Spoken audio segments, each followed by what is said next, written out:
Welcome back to Citizen One, Exploring Our Urban Future, an Urban Next original podcast series. I'm your host, Douglas Stewart McDaniel. Today's episode asks a deceptively simple question. What if housing was designed for photons, not banks? My guests are Yunjong Song and Michael Bell, architects, educators, and researchers whose radical proposition is this. The primary constraint of housing in the 21st century is no longer land, money, or even labor. It might just be light. Their book, 8 minutes, 20 seconds, Housing After Banking, takes its name from the time it takes sunlight to reach the earth and uses that metaphor to reframe housing not as real estate collateral, but as distributed energy infrastructure. In a world where mortgage debt has shaped cities for over a century, Michael and Yunjong propose an entirely different logic. Housing that harvests energy, zones by wattage, and performs like an open system rather than a financialized product. We'll explore what it means to design for solar exposure instead of square footage, how shadow becomes a design tool, and why manufacturing housing at scale may depend less on architects and more on data scientists and materials engineers. We'll also dive into their concept of the solar polis, a new civic imaginarium built around energy equity and planetary urbanism. Welcome, Yunjong and Michael. Glad to have you guys here today. Thank you, Doug, for having us. We really look forward to speaking with you. So tell me a little about yourselves and what led you to rethink this whole architectural paradigm from the vantage point of solar exposure? Doug, thank you very much for having us. Doug and I have both taught and worked in the realm of what's generically called housing for a very long time. I began in the 1990s in Houston.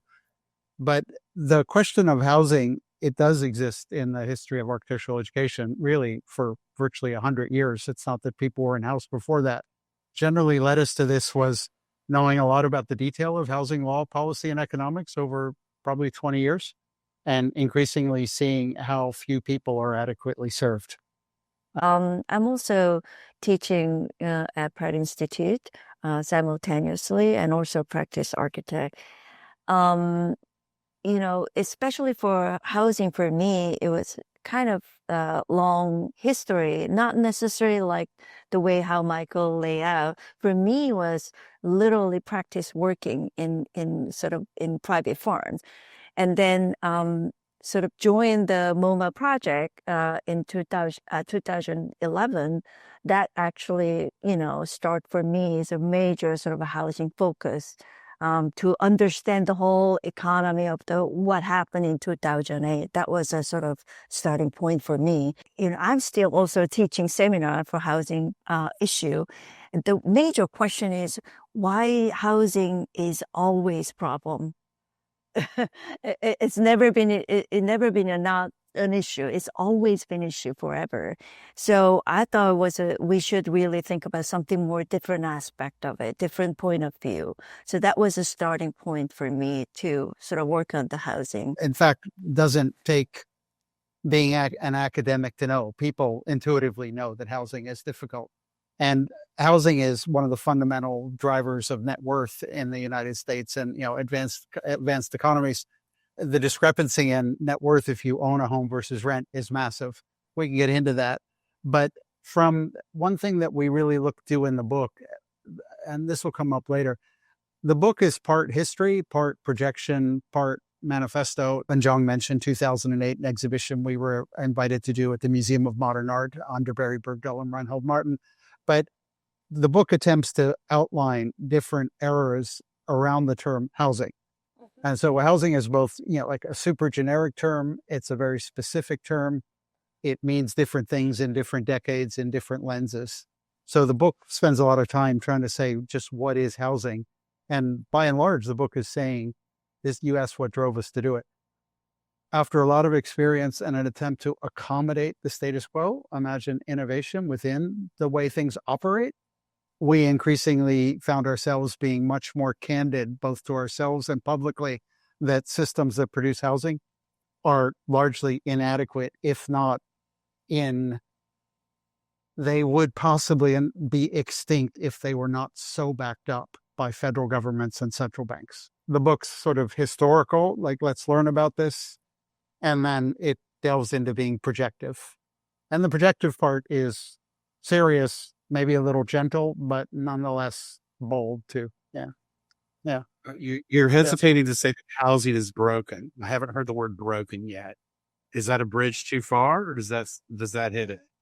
You're right. I did hesitate to say it. A very good friend and former collaborator in many instances, Roseanne Haggerty, the founder of Community Solutions, working in 80 plus communities around the country on homelessness, the United States, that is. Yeah, she will say the housing system is broken. She says system, and then she says broken. But I hesitate to say that, not because I don't disagree with that prognosis. I don't think Unjung does either. But there's an attempt not to enunciate that at the outset so much as allow people to begin to appraise it themselves. Yeah. Well, let's start with I want to get to the title of the book. And I really think before let's unpack the metaphor a little bit. And then I'd really like to understand the history of the financialization of housing through the 20th century, not just in the United States, but globally. What does this metaphor of 8 minutes and 20 seconds evoke for you? Is this, because we're talking about scarcity, we're talking about the abundance of solar energy and photons, but where did this idea come from through your research and your practice? It is not, personally, it's not really metaphor. It's something real for me. You're going to see in the book all the quantification. And I try to really make every single sort of unit. How do I actually measure energy, housing index, mortgage-backed security, every single thing that relate to housing that I try to really quantify at least. So 8 minute 20 second is, how to really measure energy. Its distance is kind of hard. It's really long. So we start to looking at more like, the temporality is actually kind of good to measure. It measures sort of the, replenishable energy. And it's not really, it's fast, but it is always replenishable and renew. And it is large amount, and also it's never depleted. So and at the same time, when we quantify this kind of source of fossil fuel, which is, it took, millions of years to shape though utilize as an energy. So it's kind of contrasting this to 8 millisecond, 20 second versus millions of years in order to use it. And Doug, I would add to that, and I think explained a lot of things that really were very important. I want to be a little more personal for a moment. In the 1970s, and my father was chief electronics engineer on a satellite with Naval Research Labs and NASA. He produced the postcard from that satellite. It was doing, so effectively, he likes to call it a photograph of the sun. It was an X-ray photograph of the sun, but it came with a caption that a solar flare could power humankind for 2,000 years, and the solar flare would occur in less than a second. So you don't have to have a parent who was involved in that kind of research to know that story. But I bring it up because he showed me that in 1973, and it took 50 years for me to really absorb what he was saying. The real reason I tell the story personally is that was an era. It wasn't before knowing the term climate change, 1973 to be precise, but my father worked with a physicist, Herbert Friedman. Friedman had 40 years of doing space research using satellites and effectively looking largely at the sun. But what they were noticing in the 60s and 70s is they definitely saw the possibility that climate change was occurring. But what they were really seeing was that prior to the politicization of the term. And you would see things in there, for example, that there's a heat sink over Manhattan and there's a heat sink over Moscow, but there isn't one over the Atlantic Ocean. And on and on. You could see evidence of sunspots in Joshua Tree, California, for example. But I bring all that up to say that for me, the title was exactly what Unjung brought up. It's compared to the time it takes to produce fossil fuels, and then how little time it took to use fossil fuels. we burn up fossil fuels in 150 years when they took 200 million years to make. They, in fact, are made by the sun. So there's that juxtaposition of 8 minutes and 20 seconds, recharge your photovoltaic cell, versus I won't repeat it. When you measure all of these things in a diverse way and avoid analyzing until you have a lot on the table, you begin to see it as space, time, and effectively human experience. So I was going to end by just saying, for me, the thing about 8 minutes and 20 seconds as a term, poetically and scientifically, it's the persistence and the steady stateness of it. But the idea that this occurs automatically, as opposed to the extraction of fuel from the earth. And I'm not advocating for it per se. We do in the book, but I'm not condemning fossil fuels. I'm more describing it's a different space and time. And we're both educators. So at some level, as much as this book is trying to make a proposal for, people to possibly take on and build upon, we're definitely trying to open minds. So that helped me understand it, because you're not talking about ideology here. You're talking about material abundance. You're talking about literally constant, continuous energy supply in a fraction of the time we have consumed 150 years of fossil fuel. That, I get it. No, that really helped me kind of get the idea. That's when we began to use the word abundance internally. And when we, in architecture, it's very normative to be shown a Renaissance painting while you're in school. It's very normative to be shown a Cubist painting. And it's very normative to have somebody diagram out relativity in some way that's at least possibly understandable. And all of that falls under a big umbrella of architecture is involved with space and time. And that could be an everyday concept of space and time, or that could approach Picasso and Einstein. And, Sure. And so in this case, when we started absorbing that, it wasn't political or ideological. It was, wait a minute, your house is being recharged every 8.5 minutes. What else occurs like that in life? You do indicate that scarcity in housing is not a natural condition, but a constructed policy. As much as we've read quite a few economists around housing, settlement, cities, there's a few that were super specific for us. One was William Nordhaus at Yale, the Nobel Prize winner. Two others, Morris Davis, Jonathan Heathcote, they wrote together for years, both professors, one at Rutgers. They'd been at the Federal Reserve. Heathcote and Davis look at land, and they try to look at the aggregate valuation of land across the United States as a component of housing. But they give you a window into the aggregate, and over 100 years. It's remarkable research that they made publicly available. The other side, William Nordhaus is extremely well known for his work on climate change and economics. In his Nobel Prize acceptance speech, he was discussing the Club of Rome and a prevailing idea about scarcity, limited resources, and how this penalizes people, populations unfairly, unequally. He brings up there are moments in time when scarcity is dramatically altered through technology. And he points to fiber optic versus a copper cable. And I must say that little anecdote blew our minds. It got us looking for other moments in history where something dramatically altered productivity or capacity. And it comes through R&D, science, technology, maybe federal research labs. That's certainly where my father was. For us, we started putting that together with asking ourselves, where in history did people try to describe scarcity and its remediation?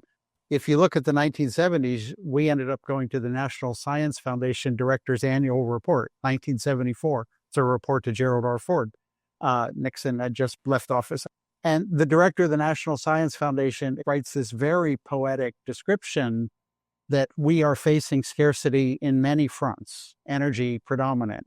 We know the 1970s and OPEC. And in a few short pages, he says, nonetheless, at the NSF, we believe we can find technological breakthroughs that will unlock it.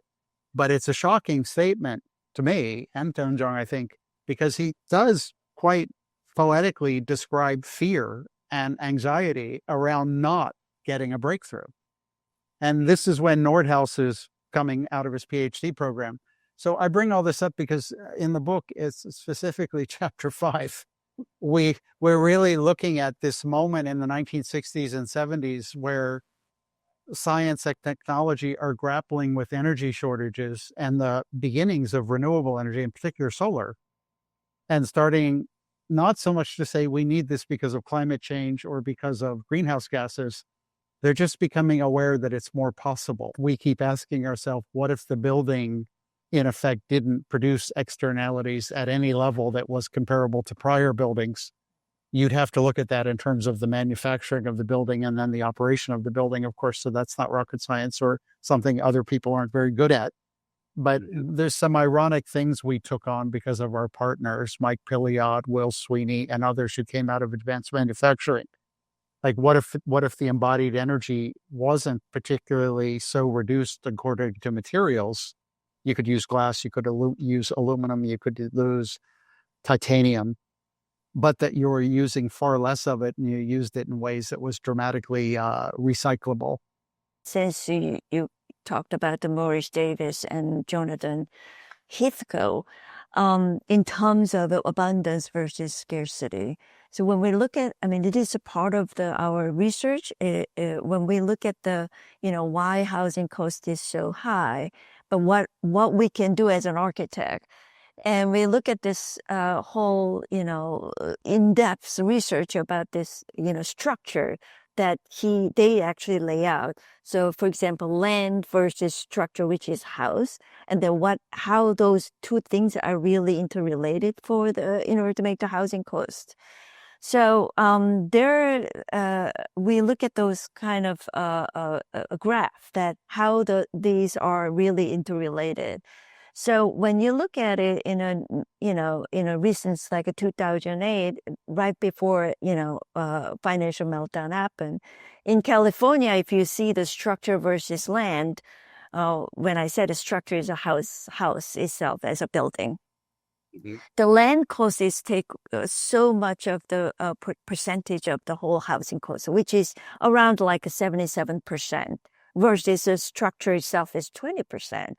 So, okay, as an architect, I don't think we can do that much about it because it's all based on the land, land is kind of limited in a way. Private land is very limited. So in that sense, the abundance versus scarcity that we can actually control is very limited. So that was the first time that, wow, that's kind of logged into the land cost versus, again, the energy part it's a kind of, in the sky and everywhere.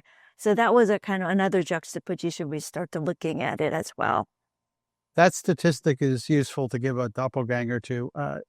At that same period of time, West Virginia land cost was about 11% of housing. The building itself was, let's say, 89%. And we can understand why. But if you went back again to this kind of magic year, 1971, 1973, land cost in California as a percentage of housing was 23%. By 2008, it's 77%. It basically inverts. So, go on. We had a slogan saying density becomes the arbitrage for land costs. That's where I was dating. That density, it's variable that when we say I live in Spain, I don't live in the United States anymore, but the US in particular is resistant to density. And the American dream, the quarter acre, half acre lots, the yard and the 2-car garage, we built scarcity into the design of our cities and our suburbs, our communities, right? Because land, and there's something, and I don't want to be careful here and avoid ideology and avoid politics, but we're about the same age, I think, Michael, and I remember my parents in the 1970s when they would, buy a house or sell a house. And I think we lived in 3 houses over my growing up years, not often. But a rule of thumb my mother always shared with me was that if the housing price increases more than 3% a year, that's hyperinflated. And I'm juxtaposing that with your assessment, Yoon about the how land was, like you said, 20% or less For in the California. California, it's a 70% So it's 7 now. percent of the housing cost. Right. In the 1970s, it would have been 23%. Exactly. Statewide.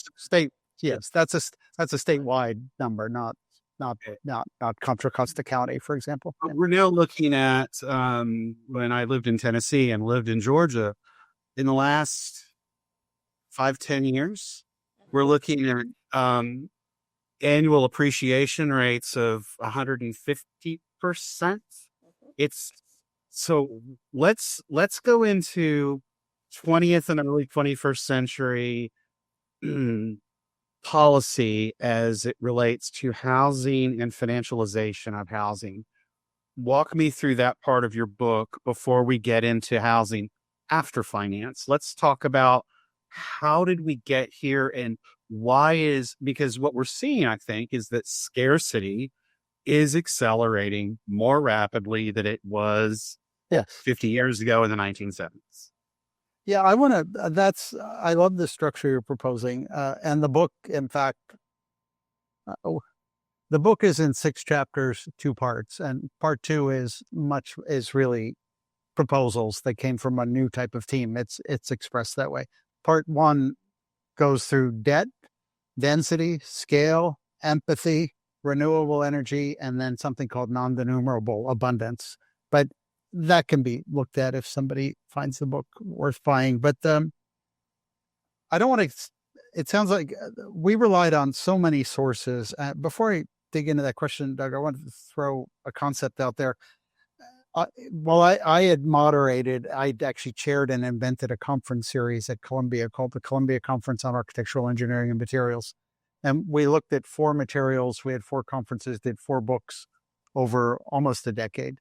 But in working with very advanced architectural engineers, not manufacturing, automotive, and electronics, as we did with this work, there was a term that I kept hearing, and then we heard it much more with manufacturing colleagues: parallel path design, parallel path engineering.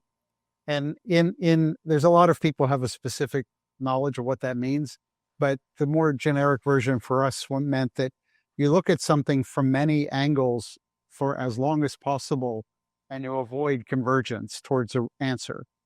And you only begin to converge when the problem is kind of defined by many, many, many vectors.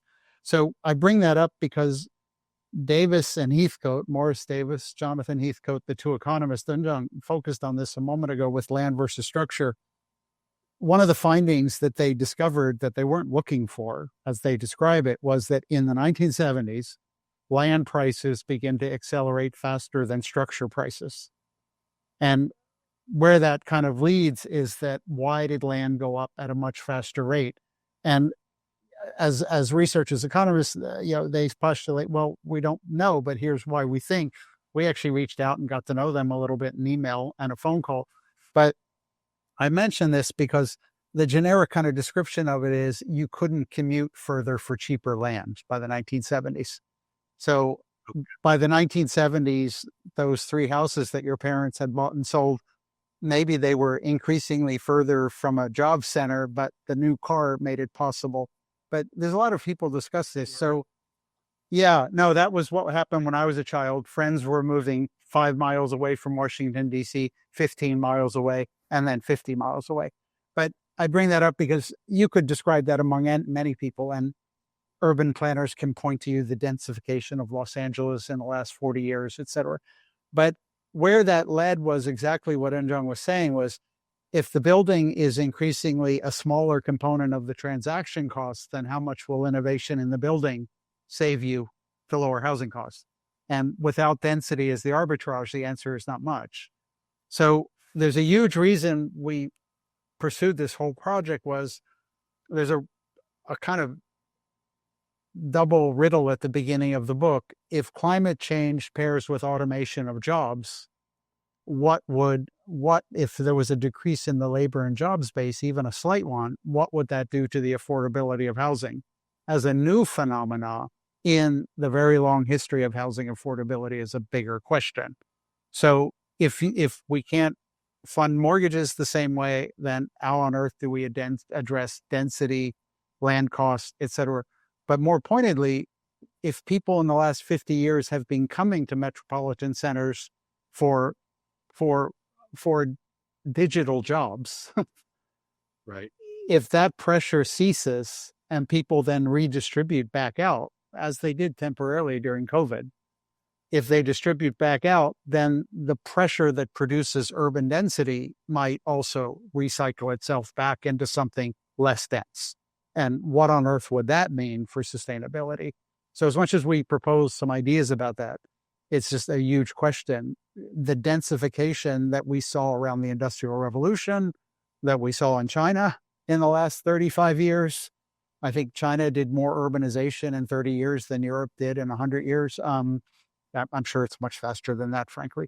But so the book is wondering, what if we kind of found ourselves de-densifying because we didn't have the jobs to sustain high land costs? So we could go into that. Yeah. But also, I think when you were saying about 70s, and I was not here actually 70s, but I read a lot of history about the economy in the 70s, which is housing was, it was a very difficult time after post, Bretton Woods. So it was a very sort of like a not really nice sort of economy. But at the same time, housing was not necessarily, up and down that much. So the housing index, if you're going to see the housing index, we usually use as a Case-Shiller index. It is more like based on the repeating sale price that you go back to look at the one house how much they resell, It is more like a technique developed by economists, Carr Case and Robert Shiller. So it is a very good index. So you can see that. And the 70s is kind of like pretty flat. And then ever since after, Reagan, got the Reaganomics, then it become way more, fluctuating. And people start to really, Yeah, you had 18-21% interest rates there in the mid 70s. Yes. True, absolutely. Yeah. But also in terms of the public housing or so, it was a very, no budget, so we cannot really make any housing anymore. So, but then, 2000 has become very much volatile. And then, now I start to looking at the mortgage-backed security. So it's not about the mortgage that you're lending, but at the same time, wow, again, forgive me my naivete at the beginning of when I researched, I didn't know it was actually they can invest and securitize this mortgage-backed security, and they can trading. And the amount of the mortgage-backed security, the daily-based trading is enormous. So maybe we can start with something more house as a building, and it linked to the land, that prices become more fluctuating based on the housing costs. Then if there's another financial sort of derivatives or financial, mechanism that actually, make it much more complex, that I don't even know where is my sort of debt actually went to. So, yeah. Doug, your question was very clear and at some level finite. Let's talk about the financialization of housing in a certain period of time in the 2000s. But broadly speaking, I want to kind of frame this a little bit as where we're coming from. Eunjung and I are trained as architects. Eunjung has an undergraduate degree in architectural engineering. I've done a massive amount of research with engineers, but we're not engineers and we're not economists. And what Eunjung is saying is precisely how we backed ourselves into this. If the systems in front of us seem inadequate, we start trying to examine why. As teachers, professors, I've run projects around housing for years. We frequently resorted to looking at the legal system itself. We would download housing acts, and instead of reading an essay about the 1934 Housing Act, we read the 1934 Housing Act, N37, N49, and 54. Instead of reading an essay on mortgage-backed securities, we would download the Federal Reserve flow of funds and try to look at their annotation of mortgage-backed securities. And instead of looking at land prices through Zillow, we would go to Davis and Heathcote, et cetera.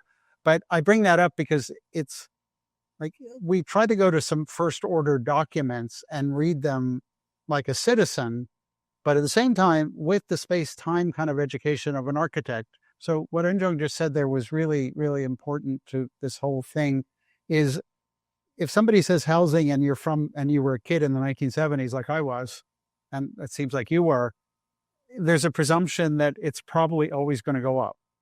And yes, you're going to pay through the nose for it. You might have a 70% mortgage, but don't worry, you can refinance later, or you could flip it and it's going to go up 10 or 12 or 14%.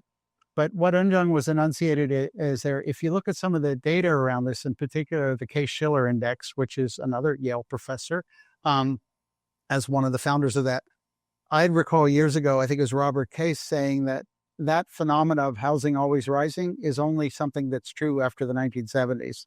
And that through most of the 20th century, and in particular from 1945 to 1970, when Bretton Woods treaties come down, it actually bumps up and down 1% a year. And so you could go into a lot of detail in that if you wanted to. We tried to in the book. Eunjung transcribed major political and economic events across the Case-Shiller Index for its life cycle from 1890 to today. But the general story that we're trying to make is that if you're young today, and by young I mean 20 to 60, and you think housing will just go up, thereby you can justify the leverage, the debt, and the struggle to acquire it, you might be mistaken, because for most of the last 100 years, it didn't always do that. And where it really accelerated was from 1974 to about 1986. It might be a little off on 86. There's a lacuna, and then it takes off again in the 90s, very steep, steeper than prior. And then in the 2000s, it takes off exponentially.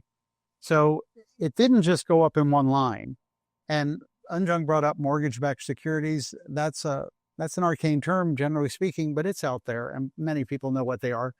They become 2 and 3 times the GDP. They grow enormously from the 1970s forward because the invention of financial derivatives and the trading them throughout world banks. So a mortgage in Georgia can be bundled into a mortgage-backed security and traded in Germany, if not somewhere else. But the other thing that we come up with, Doug, you mentioned financialization. Those things are obviously well understood by plenty of people. The more severe, and I'm going to say it, the more scary term, at least in 2008, was something less well known: credit default swaps, which is the subject of the film The Big Short, we mentioned that movie does an amazing job of taking an arcane subject and Christian Bale method acting his way through it. But but I bring that up because in 2008, I was trying to understand the scale of credit default swaps, but more so the fact that they were unregulated. Credit default swaps were banks hedging each other's debt in a way that was essentially recorded but not regulated by the Federal Reserve.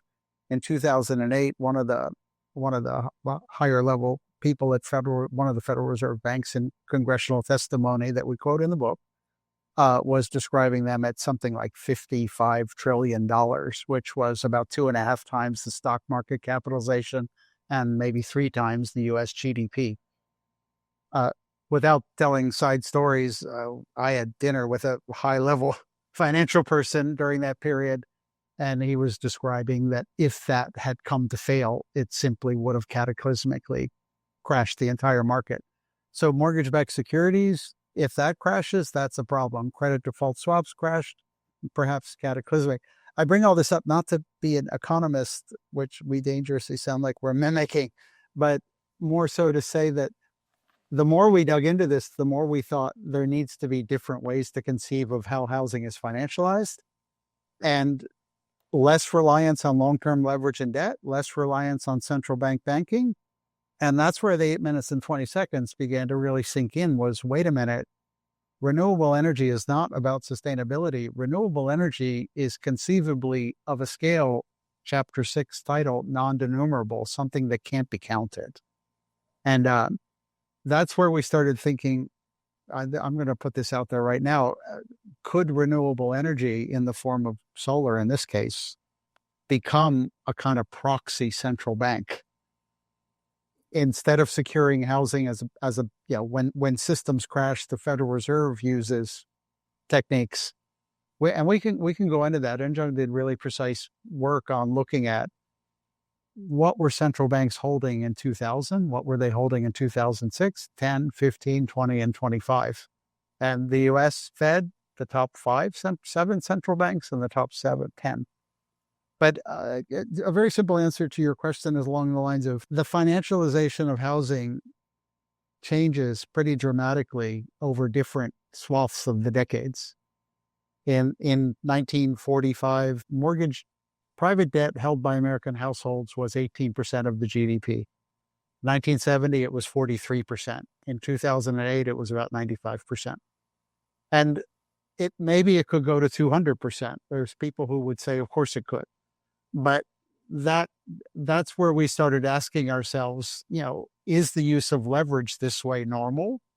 Well, it's been normal for maybe for 80 years. But even in that 80 years, it's changed a great deal. And what would the next 30 or 40 years look like? And if architecture is a small part of land and housing production, let's say California, then what is the role of architecture? I'm getting ahead of myself. You also asked about Murray Bookchin, which we should come around to in a moment. Yeah, but can I actually interject a little bit about the central bank that you were talking about? So it's not only about the individual debt, securitized, mortgage-backed security, all sorts of things that we learn, but at the same time, when 2008 happened, what happened, the way how the central bank actually interject. So if Michael mentioned a little bit about top 10 central bank in a world, they in 2006 to 2022, it was a start with $6 trillion. It's become $44 trillion that they have to interject because they need to buy out liquid, assets or toxic asset or failed to security. If it's not, they keep saying, big to fail. So that has become bigger and bigger. It happened in September 11, 2007, and not to mention COVID.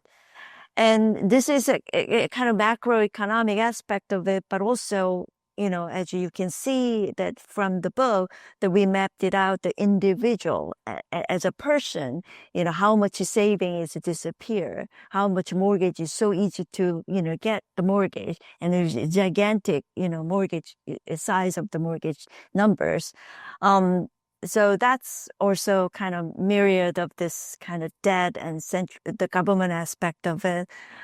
That's sort of, pretty much housing is a very fragile system. Yeah, and I think that's a really good bridge point here to housing is a very fragile system. Let's accept that thesis, and I would love to talk all day about Big Short, and I always remember, I've referred to it before with you guys, is NPR's This American Life. They had this incredible episode called The Global Pool of Money that explained the credit default swaps and the CEOs, the collateralized debt obligations. Yeah. Explained how Moody's and Standard & Poor's were being compensated to rate junk as AAAs so that they could be bundled into these tranches, sold to China. So that's our landscape from where we went from 1940s post-war policy to, and Yunjung, you mentioned before Bretton Woods, and I think that's relevant too. But now here we are. And so you as educators have analyzed this, and you're making a hypothesis that perhaps there is another way to securitize, I don't even want to say housing, but our collective future, to de-risk this fragile system called housing. Is that a fair way to say it? Yes, and it helps. I use this phrase, backing up myself too often, but we did not begin, and we did not begin with that as a goal. It became more apparent, and there's other sides to it. For example, when Jung mentioned Bretton Woods coming down, and that's a whole topic itself. But for those that haven't paid attention to what Bretton Woods is, it's anybody in architecture and urban planning probably has encountered it, urban planning in particular. But the Bretton Woods treaties are signed at near the conclusion of World War II, before the conclusion. It's Henry Morgenthau proposes it. I've used Bretton Woods forever to discuss the quote unquote post-war city, but there's a fragment that I heard years ago, and the internet makes it easy to find. We went back to Henry Morgenthau's diaries, held by the Federal Reserve, his notes. They're not diaries; they're just all of his notes, and you can download all of them. Along with, you can get notes from Federal Reserve minutes from 1890 today. People talk about information disappearing. That's of course true, but other stuff has not. But I'd always heard that Morgenthau, in selling the Bretton Woods Treaty, needing to convince people to sign on to it, he went to Detroit in particular, and he gave a speech saying, if you want to sell Ford cars in France after World War II, we need the Bretton Woods Treaty because it will standardize exchange rates. But the statement that I never forgot, I read it 30 years ago, and then I went to find it, and it wasn't hard to find.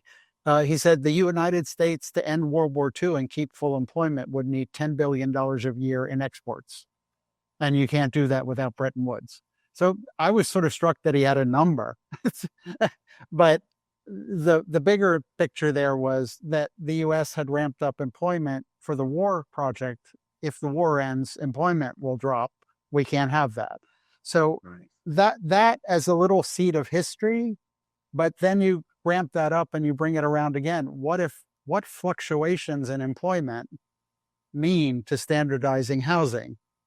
And so the big question just starts to say, and this again comes back to, there's a 2015 paper William Nordhaus published that wasn't about climate change. He asked, it's a kind of a shocking paper. I don't know if he considers it shocking. We've never met him or talked to him, but he wrote a paper basically asking, is the possibility of singularity real? And singularity is like an arcane concept in computer science that people use. But the reason I bring it up is that there's a hypothesis that computing could become so inexpensive and simultaneously so powerful that it would begin, along with AI and machine learning, to supplant not labor, but the cost of labor. And so Nordhaus opens by saying, is this possible? Let me ask. It's worth reading. It's this 2015 paper, easy to find. But I bring it up again to say that very, very advanced thinkers, not through hyperbole or propaganda, but through economic analysis, beginning to ask questions that possibly would not have been asked 10 or 15 years ago. So if you put that together with the magnitude of the 2008 crash, which has been kind of assimilated, and people think it was a black swan event, it shall not happen again. But Jung mentions 9/11, 2008, COVID. Mm-hmm. And the numbers are, the central banks went from holding, I want to say the top 10 central banks went from holding a few trillion, maybe 6 trillion, to holding 43 trillion, all in the 21st century. So the question would be to a very smart economist, or 10 of them, can we double it to 86 trillion? Can we double household debt to 200% of GDP? And the question we started saying was increasingly no. That brings us around to then saying, what would supplant that? And that's where renewable energy, not through sustainability, because I'd love to go into that, like the 1987 United Nations Our Common Future report, which discusses climate change and renewable energy. Hey.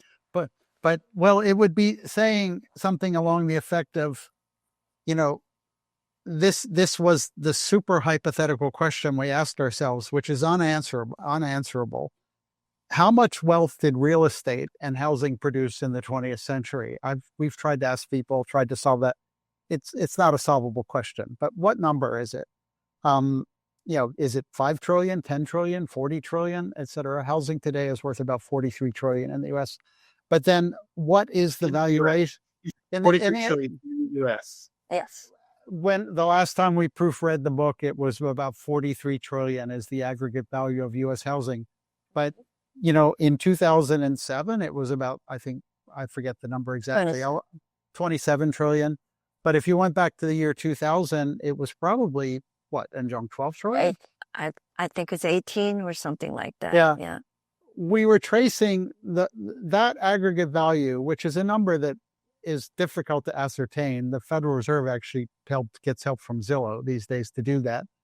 That's the kind of number that Davis and Heathcote were looking at. But since the middle of the 1990s, housing values fluctuate. If you're on the owning side, you generally win, and maybe win big. But household net worth in the United States begins to fluctuate wildly in the middle 1990s. And again, it might end up high.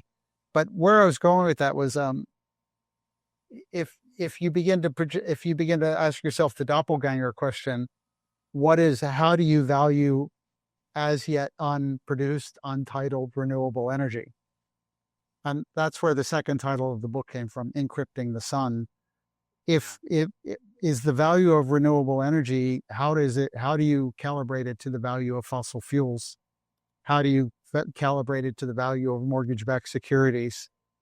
Or more broadly speaking, how do you imagine its ownership and generation? So, we could get we did and tried to get more detailed, but the book is painting a kind of collage of this. Like, these are kind of future questions that will have future forms of justice and inequity, as opposed to looking from today backwards at prior forms of justice and equity. Yeah, that's just wanted to make sure that 2023 was a $41.8 trillion, and 2006 was a $24 trillion, and 2010 was $18 trillion. Well, I'm seeing that housing and collateralization of housing is its own singularity. And like we're at 95% of GDP. Yeah. If I remember that number correct. Okay. Yeah. All right. So we have a problem. Yeah. And the singularity question is, super exotic, but not exotic for a certain group of people in computer science that increasingly believe it's possible. But we tried to move the book from exotic to everyday continually. So, for example, we looked at automation of labor. No one knows what the automation of labor might become. It's everything you look at is speculative and either extreme or less. But I bring it up because we finally landed on something from the Federal Reserve of Atlanta. They were looking at something called opportunity employment and the potential for automation. Opportunity employment is a job that does not require a college education, that nonetheless pays above national mean income. And these are, for many, many people, these are fantastic jobs, but they're also in many cities 20 and 30% of the job space. So the Atlanta Federal Reserve was saying, well, what if those jobs took a hit for automation? And that, that's where we go from something exotic like labor and singularity to something more realpolitik, like opportunity income is 26% of Tucson's jobs. And so the answer that is definitely in the next 10 years, there will absolutely be a problem. And that financialization of housing as we know it, the attenuation of it through all of these derivative instruments, and then finally back to the house of finite. You would argue that there's a finite limit. There's an event horizon that we're going to hit. And I don't mean, I like to be exotic and provocative. So no. When you say event horizon, I think of Renee Tom and catastrophe theory, and or Gilles Deleuze and Felix Guattari talking about calculus, or Sanford Quinter talking about events. No, absolutely, but for the sake of anybody listening, the book builds up to these questions. It doesn't begin with them. And the book is, we tried to write in the book. Have to keep you awake at night. Yeah. Yeah. We haven't really talked as architects yet. And No. I want to throw in a term here, because let's say we said something, housing is worth $43 trillion, et cetera. You brought up density earlier and your childhood homes. In the U.S., the census divides housing. This U.S. census is divided into 4 regions. And if you look at the U.S. Census, and John's a specialist on this more than I am, but it's the southern region of the census. It's actually the south region, not southern, but the south region of the census. That area has outperformed the West, the Midwest, and the Northeast in terms of housing production every year since 1970. And the greatest outperformance was about 700% just in the last 5 or 6 years. And as we know, that's single family houses. There's 80 million single family houses in the United States. It's out of 135 or 40 million housing units total. It's the lion's share of housing, but it's also the lion's share of the last 50 years. So it's a very interesting question to start to ask yourself, what is the future of that? And we kind of fell on 2 sides of it. On one sense, it appears to be non-sustainable by most people's theories.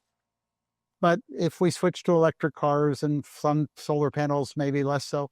But on the upside, we also thought it's also easily modifiable, not ideologically, but these are wooden buildings. It doesn't take exotic tools to change them. But the book definitely moves towards saying housing has to become manufactured, it has to become a product. And in terms of, we would not have been brave enough to suggest the housing system is broken, yet alone that it's got a finite system.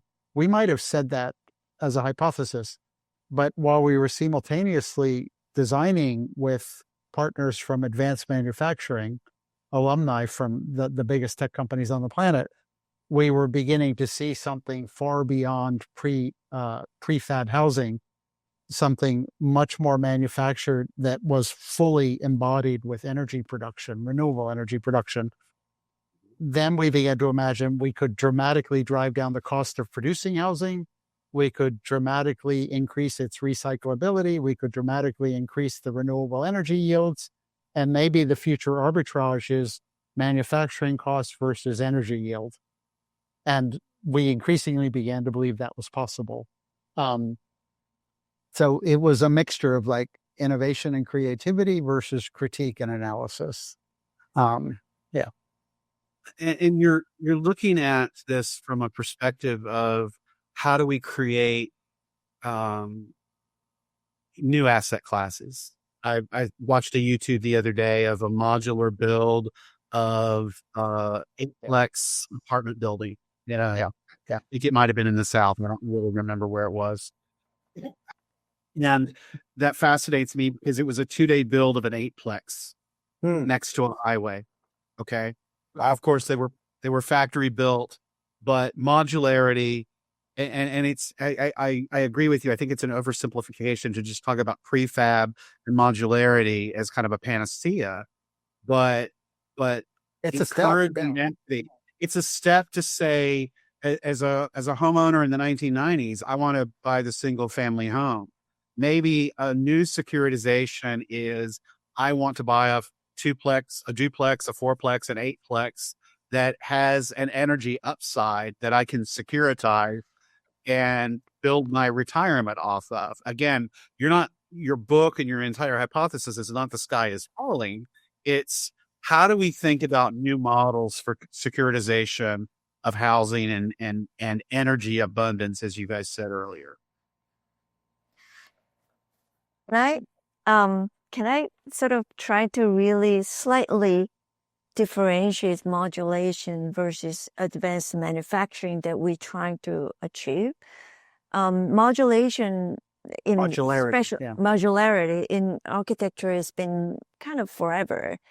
But I think when we work with Michael Pilliard and Will Sweeney, we start to learn it's not so much about the shortening or, working under the factory, that's kind of a little too, kind of little superficial in a way. So we wanted to go back a little bit more in detail. So I think one of our colleague, Michael, said, you know, in the modularity or in architecture, it is more like you kind of assembled whatever that it actually happened, or there is existing, technology or tool. But in advanced manufacturing is slightly different. They actually design the tool before even design the overall sort of shape or overall house or overall, car. So I think that's that's a fundamentally different aspect of the thinking. And also, in order to make the tool, you do need to have a lot of investment in terms of the research and development. So it's a slightly different. And I do think, learning from the, car industry or even everyday product, for example, like can of Coke. So they actually, as you know, the lead versus body is a very different type of alloy, aluminum alloy. So is it, have we been done that in architecture, that material is actually articulate based on the efficiency or, as you said, de-risking the whole investment. And that's a kind of a slightly different than modulation, I think. So I think modulation is necessary and it is absolutely positive, but I think we should really jump up to the next level, which is we call advanced manufacturing. Yeah, I'm not inventing these terms, modular architecture, modularity, obviously. So I don't mean to give the impression, but both of us obviously trained in architecture and lots of exposure to amazing engineers over the years. But what Unjong is describing is, I had done 4 books, one on glass, one on concrete, one on metals, one on polymers. That was through Columbia. And each of those books focused on material. And as the chair of that project, I was very curious about trying to get architectural education and discourse not to accept materials as a kind of legitimized conclusion. Here's how you size steel, here's how you size glass, but to delve into materials as material science. And so we work with great people to do that. But frankly, I never got as far as I wanted. I had a call out of the blue from someone who had the book on glass and was, in fact, a material scientist with a specialty in ceramics. And so I bring that up because the more we delved into that, it was a kind of eureka moment of like, finally, we're working in material science, not materials.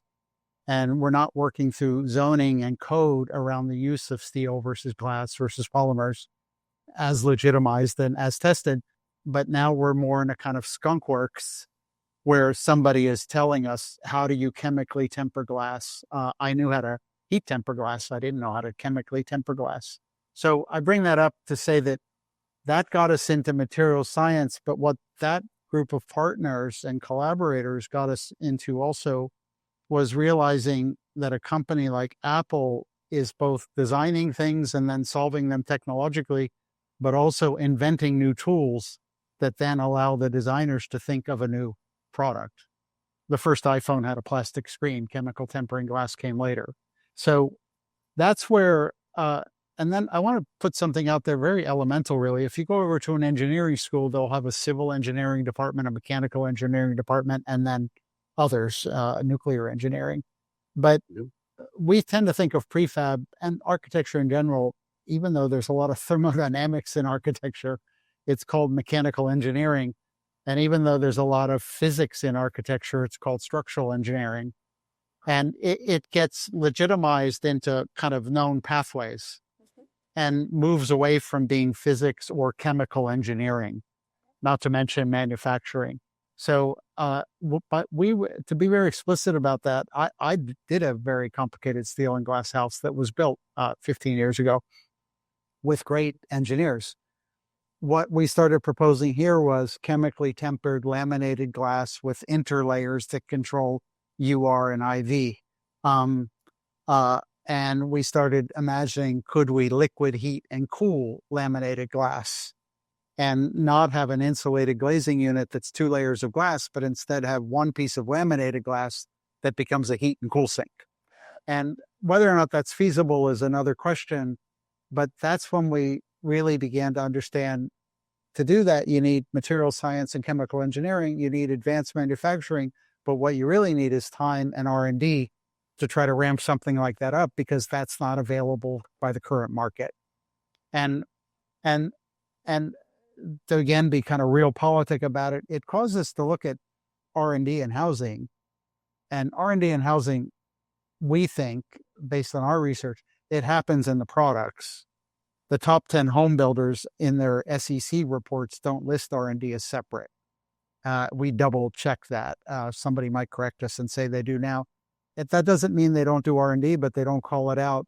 The flagship company that's known for its R&D expenditures is Apple, which is, right, I think, more than 6% of its annual revenue is R&D, even in 1998 when they were almost bankrupt. So the question starts to be, if housing is scarce today and the market tells you it's scarce, and the mayor of New York tells you it's scarce, or the mayor of Phoenix tells you it's scarce, to a large degree, people tolerate it. They might not like it. They're penalized by it. Maybe their children suffer because of it. They surely do. But Americans don't go to the street and say, fix this. And largely because we at some level believe the market has done it. But the more we worked on the book, the more we were saying, is it really a market? Meaning, is the market efficient? And the answer is the market is not efficient. How we talked about modern methods of construction since the 1950s, and they're still both residentially and commercially and industrially not as advanced as we would like to see them. No, and earlier in my career, I might have given lectures at fancy schools where I blame people for that. Off stage at SciArc or at Columbia or something, but we don't do that. We're trying not to do that, because we're asking something, in a way, we asking something more elemental. Is the way housing was built in large numbers, did it have the benefits of scale like automotive does, or airplanes or electronics? The answer is it doesn't seem so. But then there's anomalies in that. Michael, I'm sorry, do you mean scale of innovation? I mean, scale in the classic business sense that the company invests in growth and the return is greater at a greater rate than the rate of investment. So, you spend $1 million to reach 1 million customers, you spend $2 million to reach 5 million customers, you spend $3 million to reach 100 million customers. If you're Facebook or Pinterest, those numbers are X. But the other side of that is along the lines of, so if housing has scaled in a certain way since Levittown and then maybe stalled, how is it going to scale the next time? And bigger. Yeah. And then because housing is so personal, people don't particularly accept innovation so easily. But that's when you start looking at the big economic numbers and you ask, well, are you going to tolerate a 200% of GDP mortgage ratio? Or are you going to tolerate $3,000 a square foot? The answer is no. We get a lot of flack for not I don't mean flack. I'm not complaining, but Ben Jung started to say prefab is building housing inside a factory, but possibly building it in a more advanced way. Yes, but still with normative means. And architects have hoped to build housing like cars for a century. No one ever has. I think that's where you're heading. And so what I hear you saying is that there's a lot of growth potential from an innovation perspective in both material sciences and in advanced manufacturing that can transform housing. And you talk about in your book how designing for the sun, looking at this energy abundance in terms of rewriting our conventional zoning and land use codes. Am I being accurate there? You are. And Yeah, there was a question early in in notes that we obviously shared.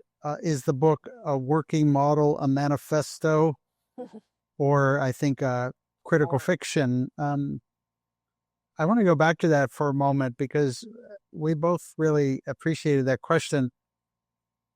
I'll speak for myself. I never felt confident writing a manifesto, but I've had friends who prompted me to do it. My good friend Eric Adegaard was one of the lead designers of Wired magazine in their first 5 years. And Eric often said, Michael, you're writing a manifesto, but not calling it that. But I bring that up because both of us settled on, I think, what was the first term, John? It's a working model. I bring that up in response to your question, Doug, because many of the much of what we were trying to do was frame the questions that have to be newly solved, and trying to bring people into, being more willing to look at them differently. So, for example, designing for the sun, does it rewrite conventional zoning or land use? The answer is it does. The answer I'd say is it does. There's a couple pragmatic things that we point to in the book. One of them is the Andlinger Center's document, Net Zero America 2050.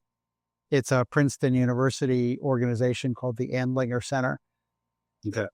Maybe a 500-page document, largely written by scientists, describing that if the United States were to be net zero by 2050, its power grid and energy sources would possibly be X, Y, or Z. And they literally map out alternatives.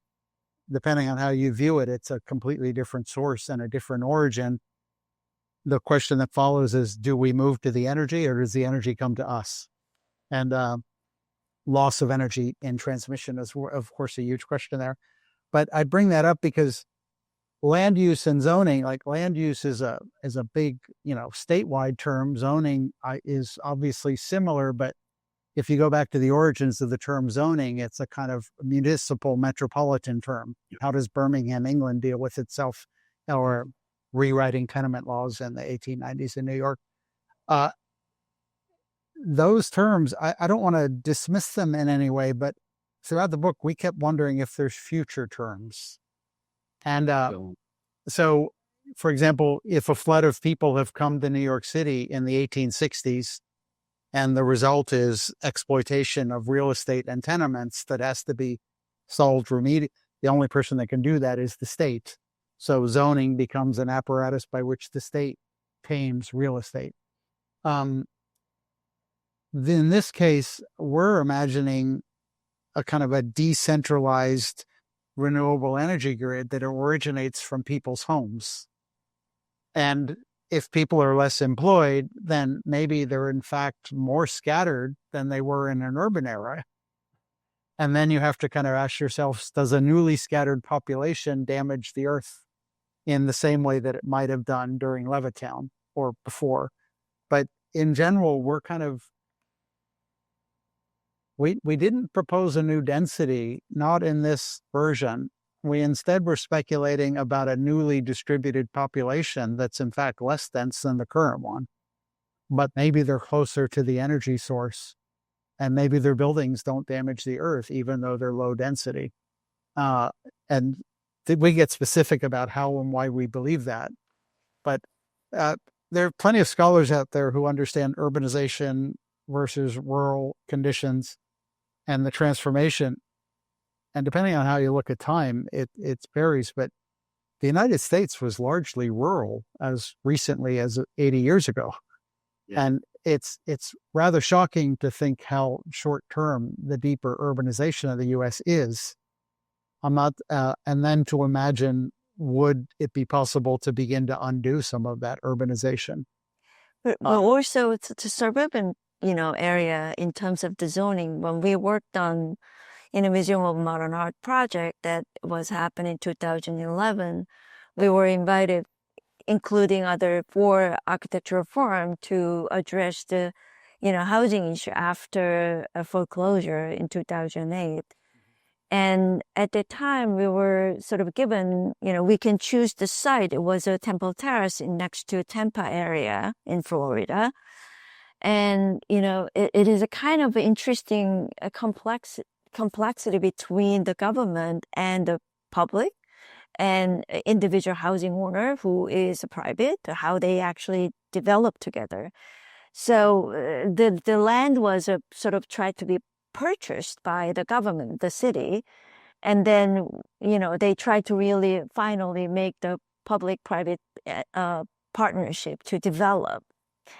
So we were joined that kind of middle of that development, and then to see the whole zoning is rather than using given the site, which is the city tried to really purchase, but not be able to purchase the whole. So they only purchased quarter of that whole site, which is 225 acres. But anyway, the point is we try to look at the zoning that the consequence of the zoning was a lot of leftover space that we might be able to reutilize.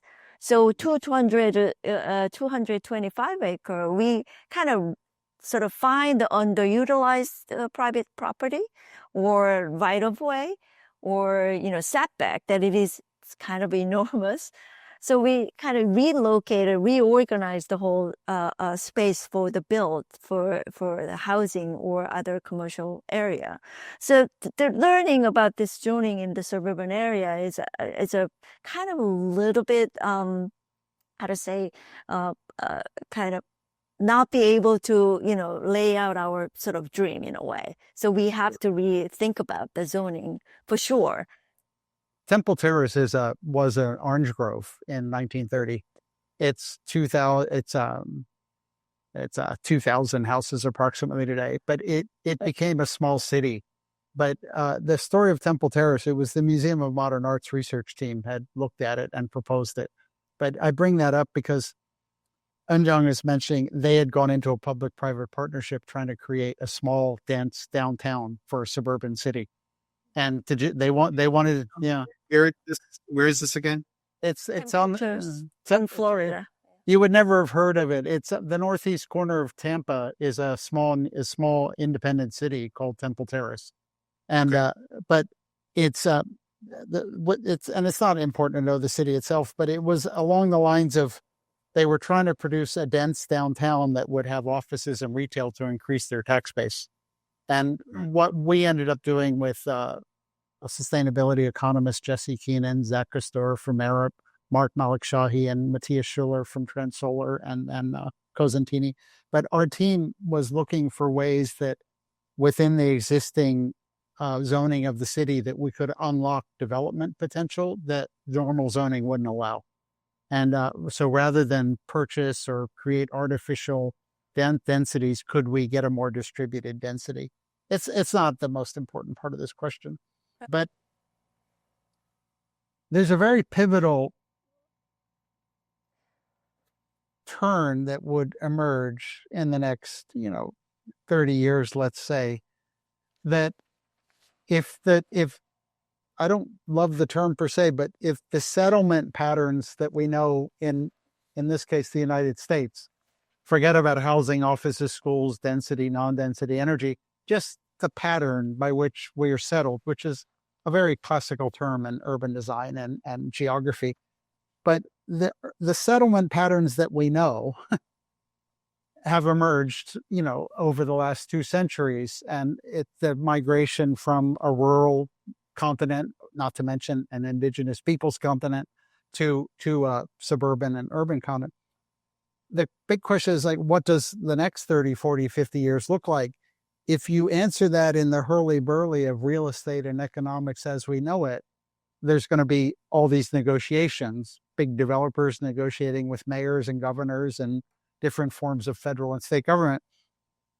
If in the William Nordhaus equation, something like fiber optics shows up, not to mention iPhones and the internet over 50 years and the World Wide Web atop the internet, but what emerges and how does it there?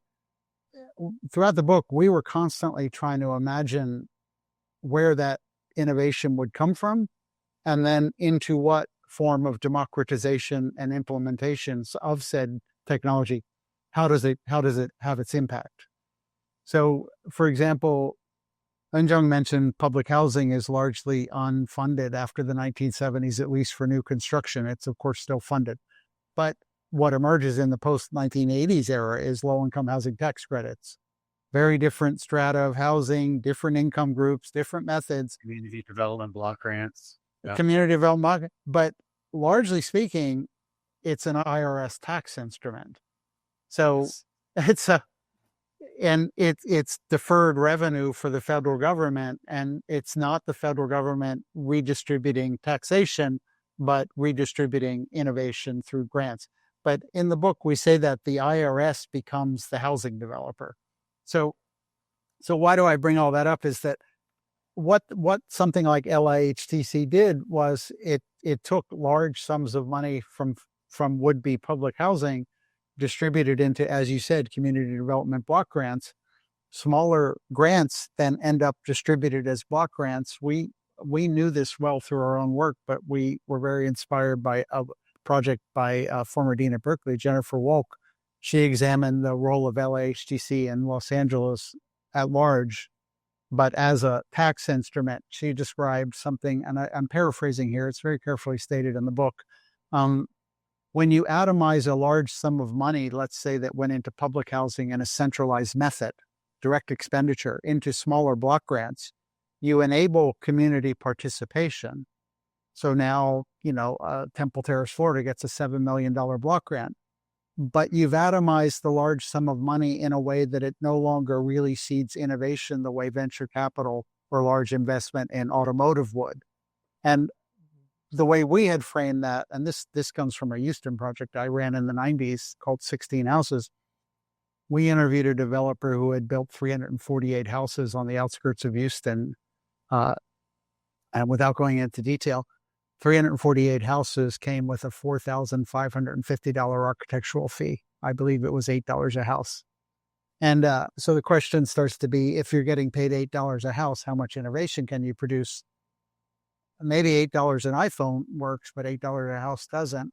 So where we're going with all that was, like, housing is a very socially critical question, and its future gets described and negotiated through an arbitrage of pretty normative paths. Like, how does HUD do it? How does DOE do it? How does the Chase Bank do it? What we're proposing is that inevitably there will be new vectors, and those vectors could be advanced manufacturing, advanced renewable energy. And I was going to point to one example. We thought this is exciting. This is ambitious. We can imagine how that might work. Implementing but it was a 1974 law that we started looking at histories around some of the renewable energy meeting housing issues. The one we zeroed in on, it's in chapter 5. It's a Solar Energy Research Institute. Comes out of a 1974 Renewable Energy Act through Congress. It's a relatively unknown small act, but it seeded some money for renewable energy work. But what it did on page 1 of the act was describe, we don't know what you're going to produce, but we want HUD, Housing and Urban Development, to work with NASA and with the Atomic Energy Commission and with the Commerce Department. It lists 5 federal agencies that would link together with someone from the White House, entity number 6. But the argument that was so exciting in that law was you find HUD being ordered to produce a project with NASA. And if you look at NASA circa 1973, they're doing things like using satellites to figure out, radiant temperatures of the oceans. They're not declaring climate change as a problem to be solved, but they are understanding that the ocean temperatures are changing. So that's where a term like zoning for us is the real politic of things. How would Congress write zoning if they were looking at rooftop temperatures versus water temperatures versus earth would you even still call that zoning? Well, you're quantifying advanced research into, it may be new housing typologies. It may be advanced materials sciences, but you're looking at a whole new way of incentivizing not government, but the market to stimulate the Apples of housing, the Samsungs of housing, to rethink not just the structure and the materials, but the entire equation of energy production. Yeah, yeah, Doug, you just you unlocked that beautifully. There's a we went back to the term sustainable development is ubiquitous. It's a bit overused. Well, we both started asking ourselves, when did we first learn the term, and what do we really know about the term, other than lots of details? But we found ourselves actually reading for the first time fully, the 1987, I believe, United Nations document, "Our Common Future." One of the major parties of the UN, his name is the title of that. But I bring it up because in that document, there's a description of what sustainability means. We can go into that, but what does sustainable development mean? And there's some very kind of cold language in the beginning of that document that humans will inevitably produce development. Development will inevitably, at this era, require mechanisms from real estate. And I don't want to shorten it too quickly here, but there's a passage that says development will inevitably mean damage to the earth. However, we have to do development. And so the reason I go back to that is that document is largely describing the need for global cooperation, because climate change is a global question, not a national one. That's plenty of people are brilliant about that. But it doesn't fundamentally challenge what is real estate, and it doesn't fundamentally challenge the substrate of how do you make a building. It couldn't. It's a political UN document, probably. But I bring that up because if you rewrote that document today, and certainly there are versions of that, I guess, if you knew more about heat sinks and materiality, if you could do a higher level of computational analysis of the way buildings get cooled and warmed, we found ourselves looking at heat sinks. And I don't know if for those people that are fans of electronics, if you look at very fast NVMe peripheral hard drives for your computer, they get very hot because of the speed of transmission. And there's a beautiful one out there. OWC makes a little peripheral holder for an NVMe drive that's basically a simple heatsink. But you could imagine buildings. There's a company that we spent a lot of time looking at. We reference in the book also Vulcan. I think it's called Vulcan Forms. They're doing metallic 3D printing. I think they're $800 million of venture capital into their project. They're trying to do metallic printing at scale. And some of their most amazing examples are heat sinks the size of a quarter that have a radical amount of surface area. So you start just asking, if buildings could become produced at that type of level, what would happen? And earlier we made some comments that sounded derogatory to the building industry in ways that aren't fair. It's there's way you could call them unfair. It has to do with buildings and energy efficiency, and this is Njung's research. You can correct me if I'm wrong, Njung. Building energy efficiency gains per square foot. I think 1985 to 2015, we used some data in the book. Between 1985 and 2015, buildings are, I want to say, more than 40% more energy efficient than they were on a per square foot basis. Buildings got larger, so negated that. But so the question, you start to go, well, it's not from the 2x4s on the walls. It's from the windows. It's from the heat pumps. It's from the insulation. It's not from the nail gun. It's not from the It's not from the drywall. It's not from the shingles. So in other words, you'd have to probably give Energy Star appliances and everything else a lot of credit for that. But it's through the things that were capitalized, like an Anderson window. So the way we view sustainability as it's implied upon architecture and maybe development at large, if it's coming from the state, it's a type of mandate to be, it's an enforced mandate to be more efficient. You had mentioned incentivizing the market to do it. That's definitely where everything we designed that shows in the book, the buildings are both products themselves and they're composed of products. Yeah. We can do a lot more with less, but there's there's efficiency and innovation that can be released to the market, but you can't ignore the potential. And I'm really curious about this 1974 congressional act where you've got HUD working on NASA, and I really want to know what happened to that, and where are we now with that? Because you're talking about energy as a real, no pun intended, catalyst for thermodynamic choreography. Yeah. And what can we do differently? How can we redesign a building, residential, commercial, as a better machine? Yeah, the 1973 Act, it's easy to look up. SERI, SERI, will get you there. And if this is before the creation of the Department of Energy, but only 7 years after the foundation of HUD. Housing. In 1974 was a solar energy research, development, and demonstration. So that's their act. And then under that act, 3 years later, they actually make the SERI, which is Solar Energy Research Institute. Yeah.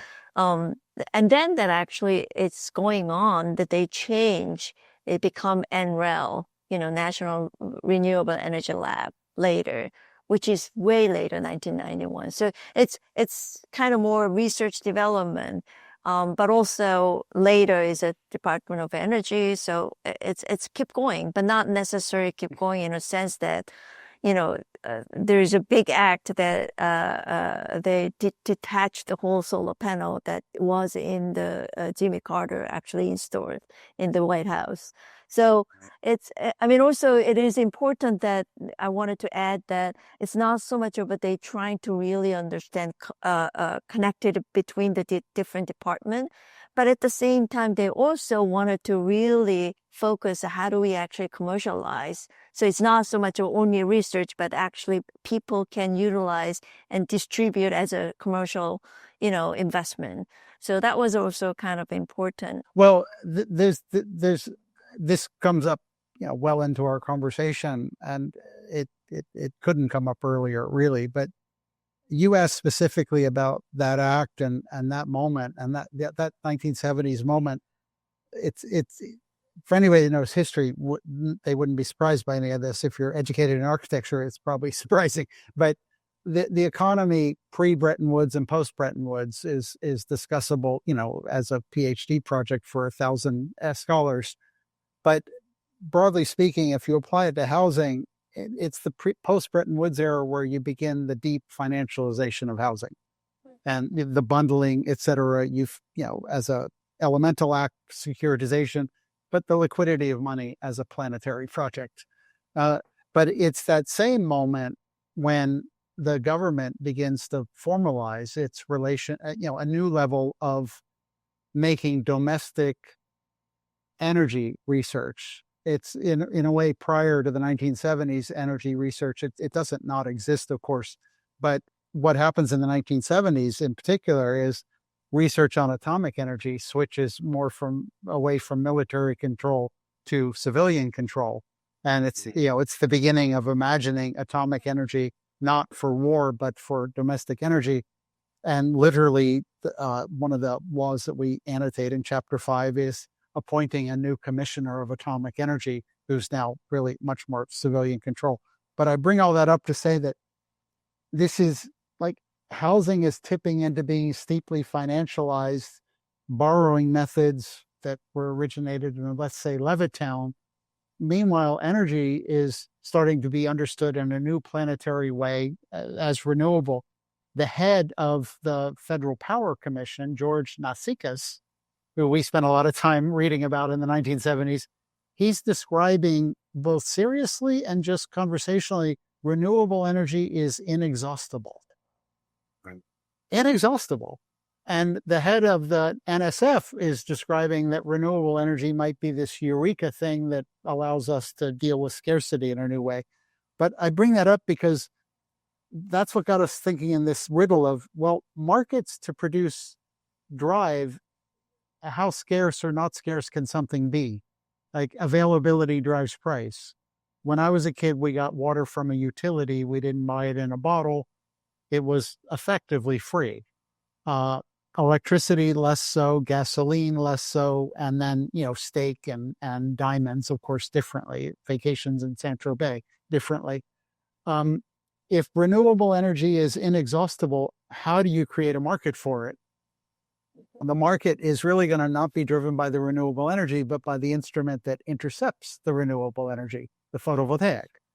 Which Right. is and the structure supporting the photovoltaics.